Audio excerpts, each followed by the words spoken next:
কি আছে আমাদের বাংলাদেশে? না আছে একটা ভালো ক্রিকেট টিম, না আছে একটা ভালো ফুটবল টিম, না আছে ভালো এডুকেশন সিস্টেম, আছে শুধু একটাই বিশ্বজয় কুরআন হাফেজ। তাও তার গুরুত্ব দিতে জানে না। হায়রে মানুষ, যেখানে ভালো কাজ করতে যাইবে সেখানে হারাম ঘুষের টাকা চাইবে।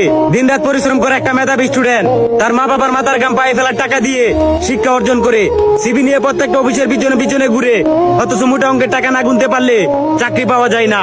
আসলে বর্তমানে দেশটাতে চুরবাটপার দালালে ভরে গেছে। আর কত করবি মানুষের ক্ষতি? সময় থাকতে মানুষ হ, নয়তো আল্লাহর মায় ধীরে ধীরে পাবি।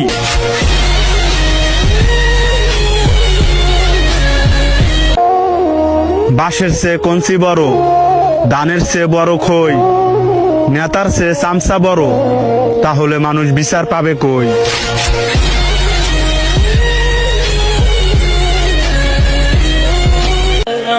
নেতার পেছনে ঘুরে শেষ করবা নিজের যৌবন কাল, আবার ভাইবার একবার নামাজ পড়া কাটায় দিবা নিজের বুড়া কাল। বলি বাপের কামাই খাইয়া নেতার চামচামি করা সাজে না, আর বুড়া কাল পর্যন্ত যে বাচ্চা থাকবা আজরাইল তো আর তোমার দুলাভাই না।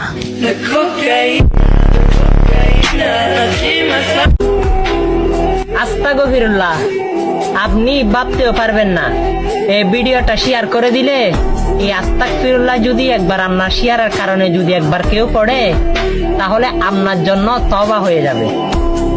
সেও তওবা করবে আর আমার আমলনামায়ও তওবার হিসাব চলে আসবে আল্লাহ রাব্বুল আলামিনের দরবার থেকে। ভিডিওটা শেয়ার করে দিন। আমিন।